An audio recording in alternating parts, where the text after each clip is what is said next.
Y para hablar de esta visita de Barack Obama a Cuba, tenemos en la línea telefónica al historiador Marcos Marín. Buenas tardes, Marcos. ¿Qué tal? Qué gusto saludarte. Igualmente, cuéntanos un poco cuál es el balance que haces después de esta reunión de Obama con Castro y, por supuesto, de esta reunión también con los emprendedores. Historias muy fuertes. Efectivamente, fíjate que seguimos observando una agenda que avanza, pero al mismo tiempo tiene los puntos que ya comentaba el reportaje, los puntos detenidos, Guantánamo, derechos humanos, pero desde luego Cuba es un país estratégico, 12 millones de personas conforman un mercado siempre interesante, y hay que recordar que en la geopolítica siempre se dice, quien se quede con Cuba, pues se queda con el Caribe, el Golfo y el Atlántico Norte, casi nada, de forma tal que es estratégica, y por lo tanto, desde que en 2014 se anunció el acercamiento de ambos países, hemos visto a la Unión Europea, a Latinoamérica, acercarse, ¿verdad?, a Estados Unidos, a Cuba, y a los Estados Unidos también presentarse ya cada vez de una forma más abierta, pues para emprender negocios, para impulsar un cambio que desde luego va a ser económico, pero que lo económico puede arrastrar a lo político. Sin duda alguna. Además, más al rato va a asistir a un juego de béisbol, lo que relaja un poco estas tensiones después de las polémicas declaraciones que hiciera Raúl Castro en esta conferencia, que por supuesto no está acostumbrado a que le pregunten nada. Efectivamente, es interesante lo del béisbol porque desde la dominación americana sobre Cuba a principios del siglo XX, donde se importó el béisbol porque iba acompañando a las tropas de Estados Unidos, pues se ha convertido en el deporte nacional de Cuba, de forma como lo es de los Estados Unidos, de forma que el enfrentamiento deportivo pues es interesante porque coloca dos potencias beisboleras cara a cara, cuando en otros temas a lo mejor no pueden estar cara a cara, pero en ese seguro que lo van a estar. Además, Obama sí está reconociendo este triunfo de las relaciones, de las pláticas que se ha estado estableciendo desde 2014. Y por el contrario, Raúl todavía tiene pues esta reticencia hacia avanzar un poco. Por supuesto que en la diplomacia lo está diciendo muy claramente que Cuba no va a ceder ante Estados Unidos de ninguna manera, pero que van a avanzar y que está abierto a estas relaciones bilaterales, pero en el discurso.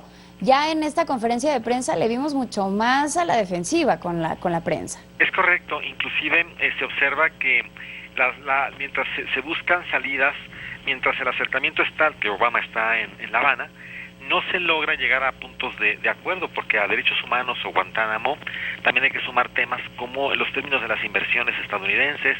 Hay que recordar aquella expropiación de principios de los 60 que nunca fue pagada por parte de Cuba, de forma tal que el tema se va embrollando, o estamos llegando al punto en el cual efectivamente hay los nudos gordianos que se antojan difíciles de resolver. Por supuesto, y bueno, ya son más de 20 años, 20 años ya de este bloqueo, desde 1996, que ya tienen este bloqueo sobre Cuba. Marcos, pero ¿por qué en esta reunión que tiene con los emprendedores, ellos le hacen saber cuáles son sus negocios, en qué están emprendiendo? Uno de ellos le pedía mejores equipos para la siembra, de riego. En realidad, Estados Unidos puede meterse en estos temas. Efectivamente, hay que recordar que desde que se decretó el periodo especial, en los años 90, Cuba empezó a buscar la posibilidad de que hubiera una especie de iniciativa privada, una especie de iniciativa emprendedora dentro de los cubanos que facilitara la creación de negocios en la isla en tanto estuvieran tutelados por el Estado. En ese marco, los cubanos han buscado, ¿verdad?, para ir paliando la crisis, para ir enriqueciendo su propia economía, esta clase de empresas que de alguna manera pues han diversificado y han buscado contribuir a la economía cubana. Y en ese marco suena muy interesante la presencia de Obama y el ofrecimiento que les hace para facilitarles recursos o para facilitarles todos los medios que estén a su alcance para desarrollarlos. Da la impresión de que también hay el proyecto de crear toda una especie de grupo, de clase económica que pueda soportar lo que venga después, es decir, mejores inversiones o más apertura comercial en una isla que esté mucho más capacitada para jugar a la economía de mercado. Y mucho más conectada, ya lo decía el presidente Obama, que quieren llevar Wi-Fi e Internet, donde pues ha sido un tema tabú también en Cuba. Efectivamente, porque eso significa abrirse al mundo, y decíamos, la apertura económica va a arrastrar la apertura política. Y esto es, no sé cómo te parece a ti, cuál es tu impresión, pero es como si abrieran un lugar totalmente ajeno a la gente, como si fuera a descubrir una tierra nunca antes es pisada, ¿no?, por el hombre. Esto me hace sentido un poco de pensar si esto estaría ocurriendo también si destapáramos Corea del Norte, por ejemplo. Exactamente. Las restricciones a Internet en la isla son todas, porque finalmente abrir Internet implica pues conocer otras realidades, buenas o malas, pero que finalmente desmitificarían mucho la propia realidad cubana.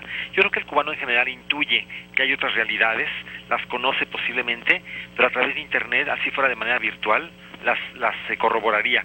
Y eso desde luego le generaría un sentimiento más de cuestionamiento a su propia realidad. Y enhorabuena, pues te agradezco muchísimo estas reflexiones, Marcos Marín, Encantado. que nos ayudas esta tarde. Muchas gracias, buenas tardes. Buenas tardes, hasta luego.